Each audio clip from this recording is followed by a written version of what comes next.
Let's talk about game prices. What is the honest cost of a video game? If I ran to my shelf and picked out the first game that I found, how am I to determine how much money that game would cost in comparison to any other title in the world? Some people would say supply and demand. If you have a product that people want, people are willing to pay that money. If you're all washed up or oversaturated, congratulations, you just became my personal frisbee. Others might say it's the length or the quality of the game. If I pay $60 for a game, I better get hours worth of engaging content, because if not, what's stopping me from playing this $5 indie game that gives me hours more of entertainment? Which leads us to a debate. If you look at any AAA title, it's going to net you between $40 to $70 upon release, guaranteed, and that's just America. Is this title truly worth $60? Maybe it's a remaster, maybe it's below quality, maybe it's a game that nobody asked for. Why am I willing to pay $60, nay, $150 for a brand new game when it's literally just one extra chapter in an experience I've already played before?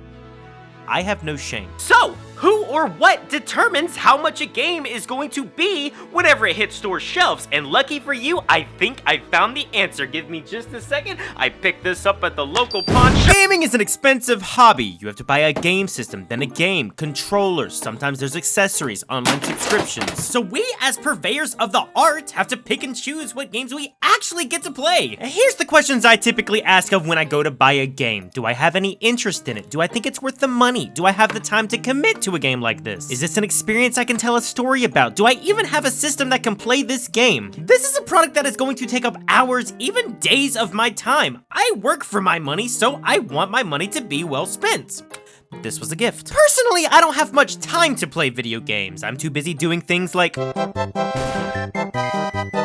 I have to be picky on what games I actually buy. Sure, I would love to have all of these games, but there's only so many hours in a day. As much as I would love to play Elden Ring, I don't have the time to put 50 or more hours into completing the game, which, well, it brings me to my first point. If I pay full price for a game, I should get a full price experience. Quote that. Too often I hear, if this game isn't 20 to 30 hours long, I am not going to spend $60 on it. And that's fine, but personally, I think 20 hours or less for a game is perfectly reasonable. I look at it this way. If I go see a movie with my friends, we're gonna spend $20 on a movie ticket, $20 more for popcorn and drinks, and then usually we go out to eat somewhere beforehand, so there's another $20. So $60 for a game isn't really that bad. I paid 3 times as much for Spider-Man on PS4 than Spider-Man on Blu-ray, and got 20 hours more content from it. But Xalem, why would I pay $60 for Luigi's Mansion 3 when I can play all of these other games that have significantly way more playtime?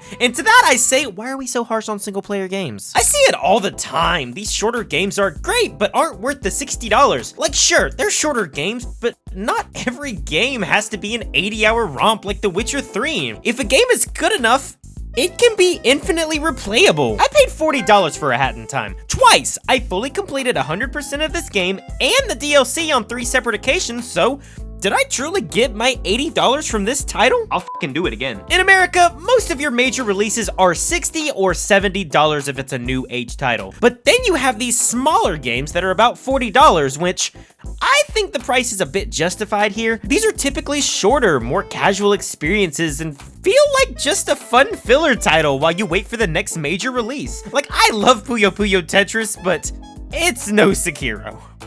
This game is way harder. But then it gets a little tricky because I always see the concept of trades come up. I paid full price for this title, traded it in, and got half my money back, and now I'm buying the next title. Gaming nowadays is kind of like just a rental system with no liability. I'm gonna buy this game, and you know damn well I'm gonna come in here in 3 weeks with the same game and a couple of others, just so I can buy the new Pokemon. Which then leads us to ask ourselves, which one was the better buy? This game took me 3 days, while this one took me 3 weeks, so is it even worth it? Should I have just waited 6 months later to play it when the game drops to, say, I don't know, half the price, or pick it up when the next console comes out for almost next to nothing? Well, that depends on the quality of the game. I picked up both of these games shortly after they both released on the same day for $60. Now, I'm not saying this game is bad by any means, but compared to this game that came out within the same month, this game is shit. I don't have to explain if a game isn't a quality experience. This game costs $40 upon release. it's a $20 experience. Now, compare it to this game that was $20 on release and see how many hours I've put into it. You be the judge. What you put into a game is what you get out of it. You can beat New Pokemon Snap in around 10 hours if you breeze through the story, but if you find all of these secrets, look for the special photos, hunt down all the legendaries, and just stop and smell the roses, this justifies a full price experience to me. Now, on the other end of the spectrum, I spent more than full price on the special edition of the brand new Kingdom Hearts game.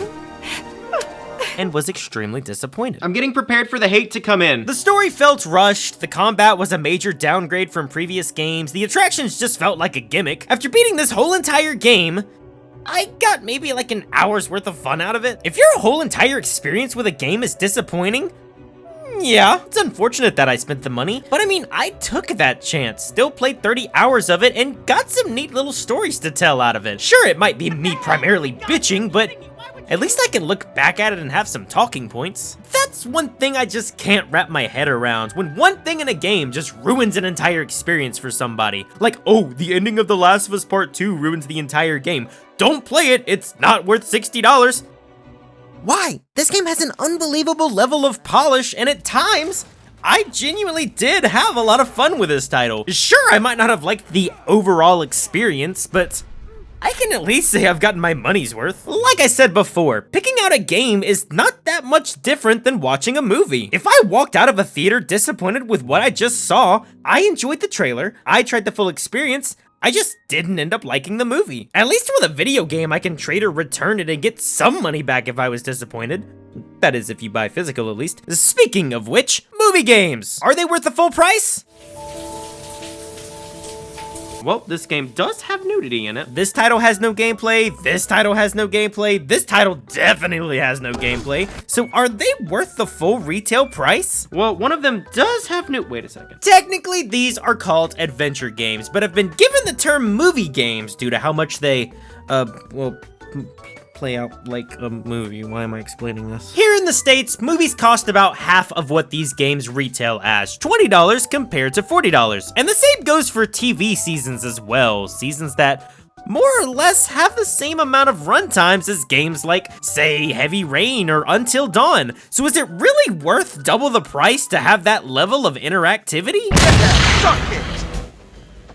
Yeah. It's ultimately up to the player. I found games like Detroit Become Human very enjoyable. There's so many different scenarios and ways to approach the story that I'm still seeing videos and scenes from the game that I didn't experience in my playthrough. But we also need to take into consideration development cost. Movies are a fixed medium. They will always be exactly the same every single time. Even if a game is going to have the same ending every single time, you're still going to have different dialogue options, different ways for characters to move, sections where you have to show an entire landscape, actions that you have the ability to fail, all of which have to be animated, acted, scripted, voice acted, motion captured, just like a big screen adaptation. Combine that with creating all of this in an engine that runs smoothly and that you can accurately control, doubling the price is far within the scope of reason.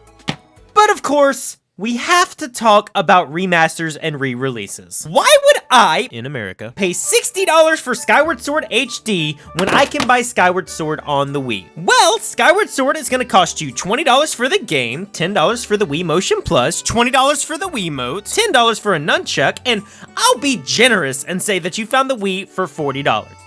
That's $100 total for the same exact game, and it's more of a hassle to set up. Now, while I do agree that in most regions it should be far less than what it is, the game is still selling extremely well at $60. The Super Mario 3D World, hell, Mario Kart 8 Deluxe is owned by over 40 million people, and it's still a full-priced game. That doesn't mean that all games are created equally though. Shadow of the Colossus and Crash Nitro Fueled are amazing examples of being able to bring a game back and make it completely worth the price. Every course from the original, every course from the sequel, characters we've never had in a game, free course updates, remastered soundtracks, all for $40 here in the States.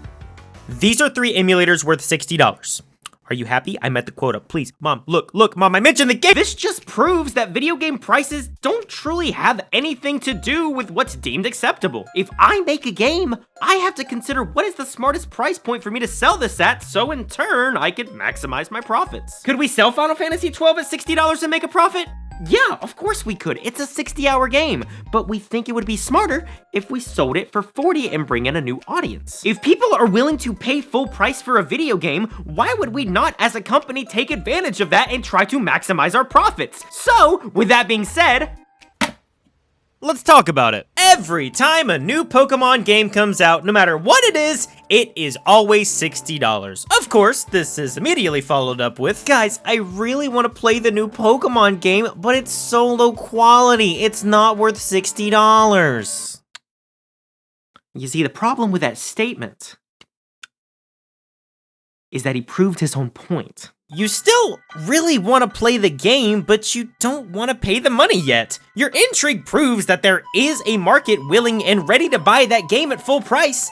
You just personally haven't budged yet. And there's nothing wrong with that. Personally, I have my complaints about the art style, the storyline, the structure, but I've still logged in almost 100 hours into the brand new game in the series. Mostly idle time as open world games really helps out my insomnia. Pokemon games always sell like the plague, bad analogy. So if $60 is working, we'd be stupid as Game Freak not to. Yeah, we're losing some fans in the process, but we're more than likely gaining far more than what we lost in the first place. And I have no doubt that the developers at Game Freak have a love and passion for what they do. Look at Hatchram. But when corporate tells you to release a $60 game every year, f you, take it or leave it. At the end of the day, the price of a video game is completely dependent upon the player. If I am comfortable with paying a specific price for a game, a company is going to sell the game at that price to me. And I didn't even scratch the surface of every single topic that I could discuss regarding the price of video games. Yearly releases that change almost nothing about the game, games that are pricier because they're portable, the entire retro game market, downloadable content whether it be paid or not, games that consist of microtransactions. Ooh, that's a heavy topic. But I guess the point of my rambling is if you believe that a game is worth the money to you, then don't let anybody else tell you that it's not. If you believe that Jump Force is a $60 game, hey, more power to you, but there's a reason that I'm not holding this game up beside me right now. And don't shame anybody because they're buying a game. There's no need to make somebody feel ill because they're buying a game that you had a bad experience with. If somebody wants to go out and buy Mario Tennis Aces,